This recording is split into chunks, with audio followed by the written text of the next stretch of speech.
TikTok suffered a massive cyber attack that compromised many famous and well-known accounts. This unfortunate incident happened just last night and was reported by Forbes, to whom TikTok has already provided an official and detailed response to clarify what exactly happened.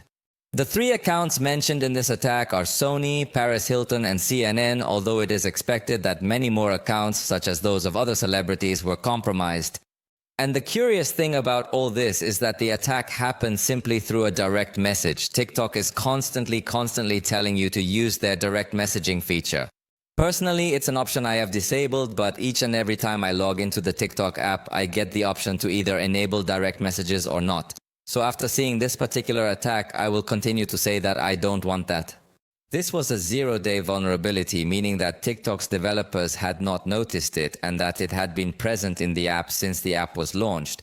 However, no one had really noticed this vulnerability for a long time until some malicious individuals were clever enough to exploit it by simply sending you a message to compromise your account, unfortunately. When you open that message, you didn't have to open any link, download any file or anything, just open the message.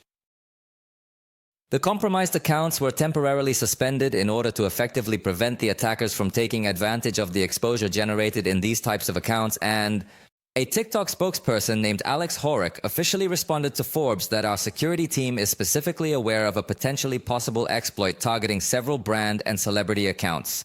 We have taken measures to stop this attack and prevent it from happening in the future. We are working directly with the owners of affected accounts to restore access if necessary.